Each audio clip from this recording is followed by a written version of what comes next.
Good day to you, fellow student of law. Thank you for joining me in this part three of the lecture series in election law. I am Attorney Edgar Pasqua, your companion to your study of political law. For this video, we will try to understand a very important component in the electoral system. Specifically, we have the voters themselves, the electorate. So when you speak of the electorate, we mean those who are qualified to vote subject to the requirement of registration and the implications of the registration process, the consequence of which in the law and jurisprudence. So, under the Constitution, our Declaration of Principles and Policies are clear. The Philippines is a democratic and republican state. Sovereignty resides in the people, and all government authority emanates from them. Voting is an expression of the popular will.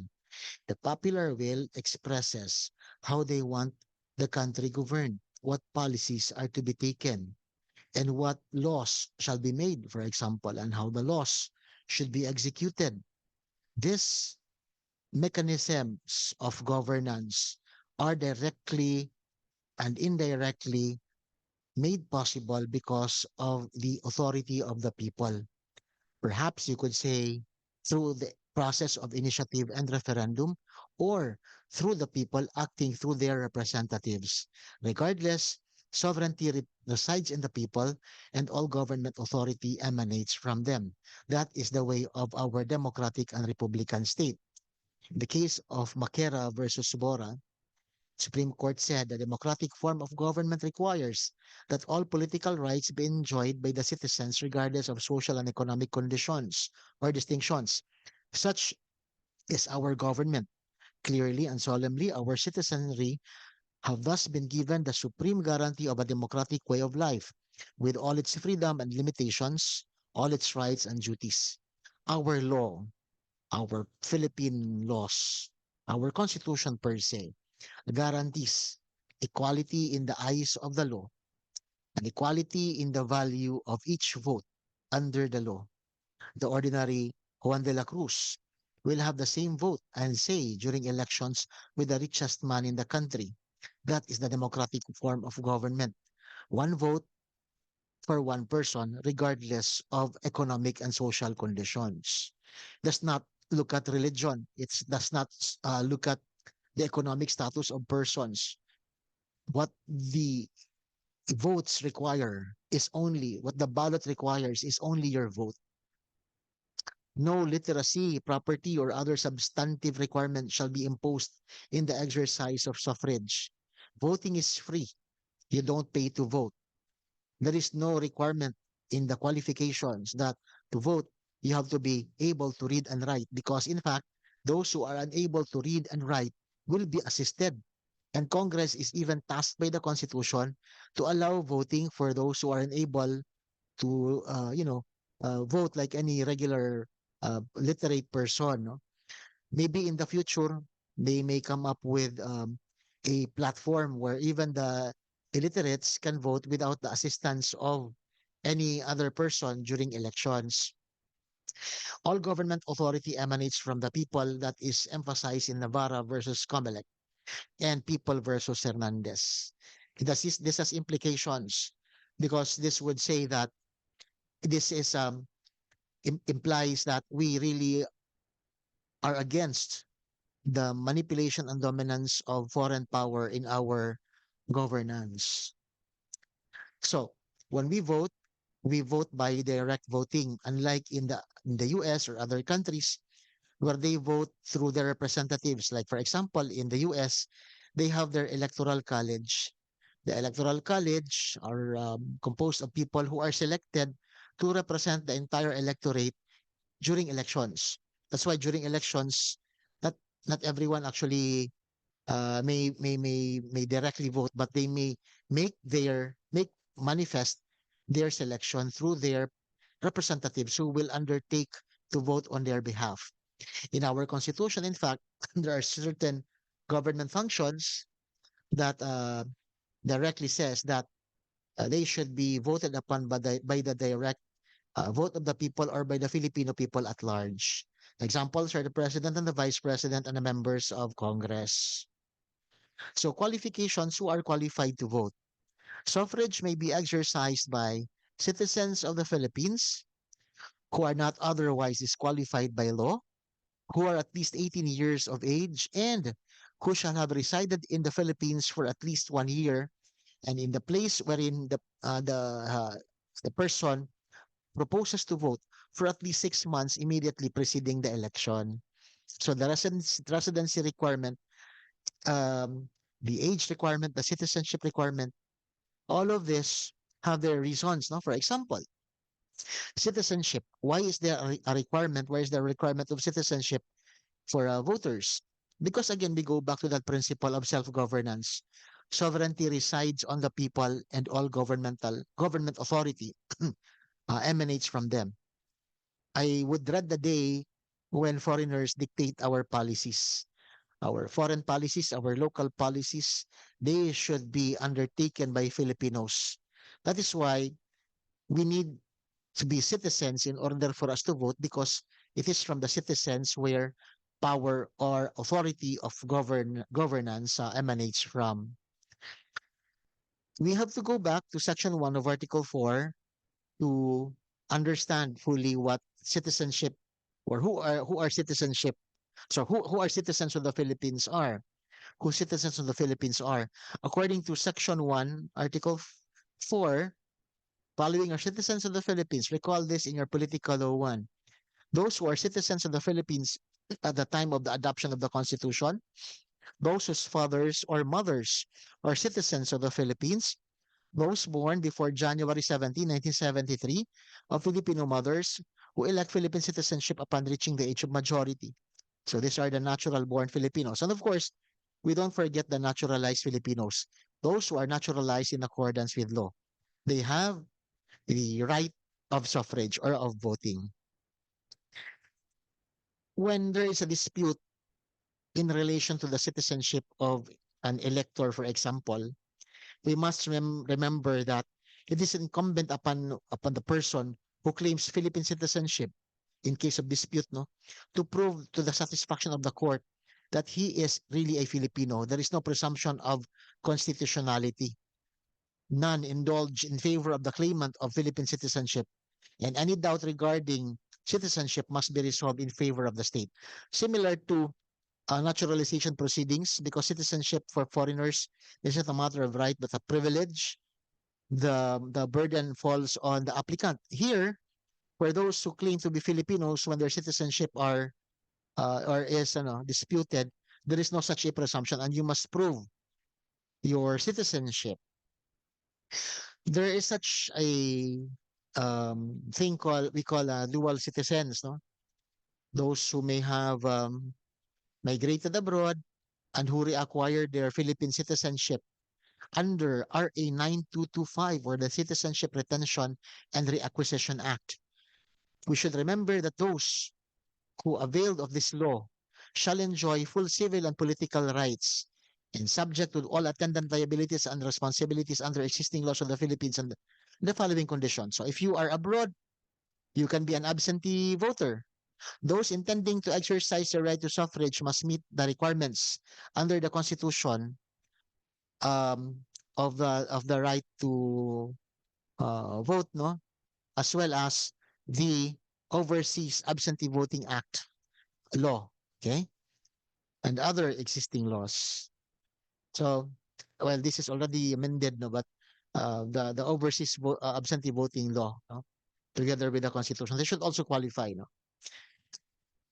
There is this matter of dual allegiance, because when you have a dual citizenship, is it equivalent to dual allegiance? The Supreme Court already clarified that in the case of Mercado versus Manzano. Manzano was actually running then for vice mayor of Makati, um, in the late 90s. So when he ran for office, his citizenship was questioned as a qualification for candidacy, kasi you should also be a voter. And to be a voter, you have to be a citizen, correct? So his citizenship was questioned.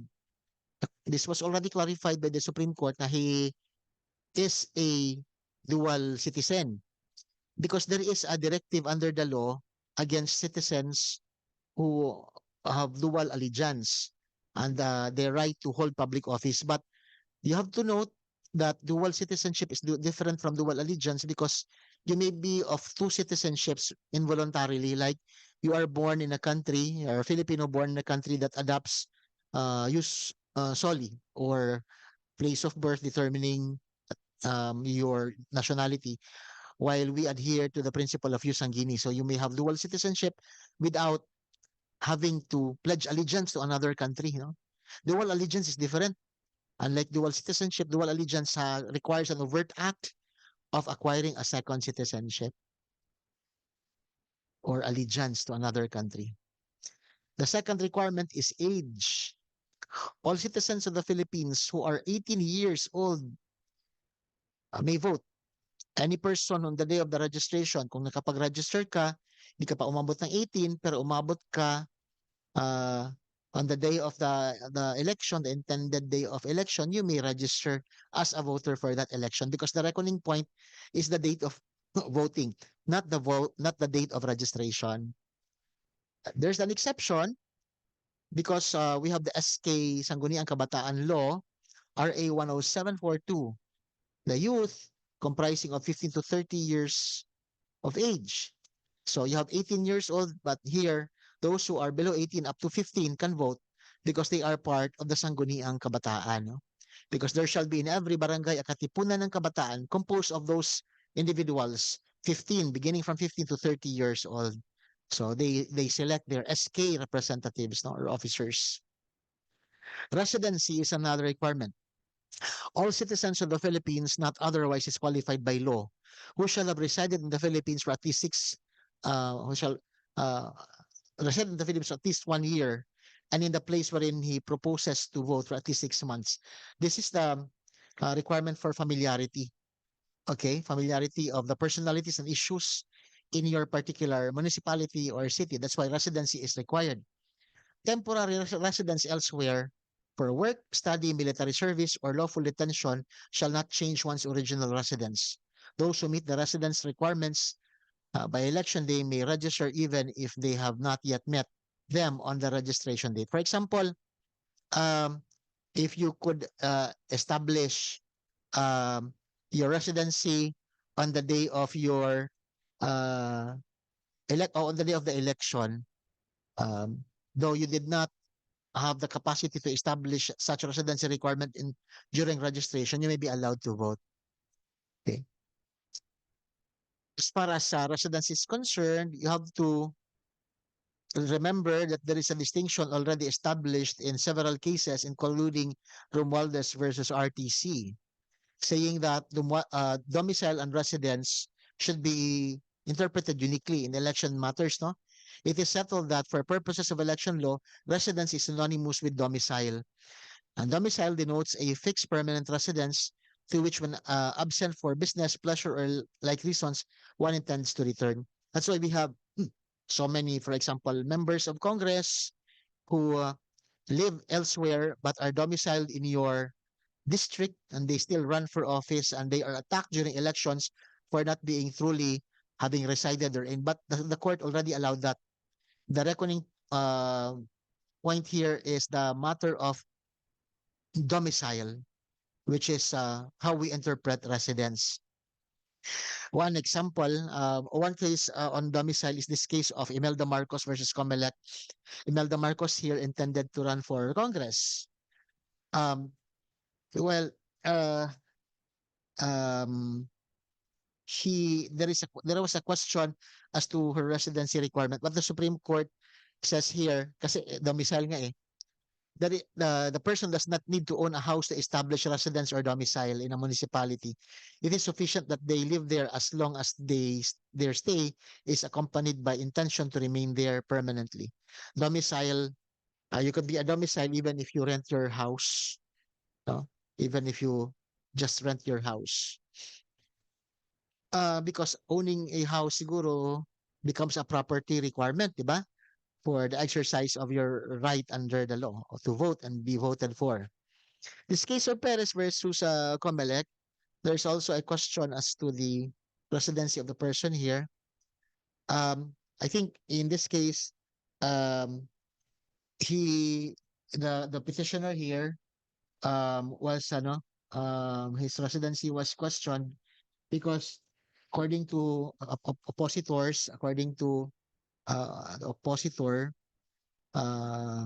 Perez, he argued against the qualification of Aguinaldo. This is when Aguinaldo filed his COC because it appeared that Aguinaldo um, may have moved elsewhere, no? Kept on moving, transferring from one residence to another. But the pivotal point here that I want to drive at is that when the court decides on the residency, okay, the fact that the person registered as a voter in one district is not proof that he is not domiciled in another district. Again, even if he voted in another district, he may still argue that he is not domiciled there, but in another district. The registration of a voter in a place other than his residence of origin is not sufficient to consider him to have abandoned or lost his residence. This case of Aguinaldo. We know very well this case of Grace Poe. The residency of Grace Poe was questioned, but the Supreme Court noticed that she already relinquished her residence there, moved here, transferred employment, all her properties are in the Philippines, and he continued to reside in the Philippines. And that ended the question as to her residence. No? So disqualifications, it's in the law. Best if you also look into or memorize all these disqualifications for registration under the law. You are disqualified if you have been sentenced by final judgment to suffer imprisonment of not less than 1 year unless you are granted plenary pardon. Any person has been adjudged by final judgment the competent court or tribunal of having committed any crime involving disloyalty to the duly constituted authorities. This includes rebellion, sedition, violation of firearms law, or any crime against national security, unless he is restored all his civil and political rights. The insane or incompetent persons cannot vote because they lack discernment unless declared otherwise by a capable and competent authority. The matter of registration will be for um, part B of this video. Thank you, and view the next video for continuity of the continuation of the lecture.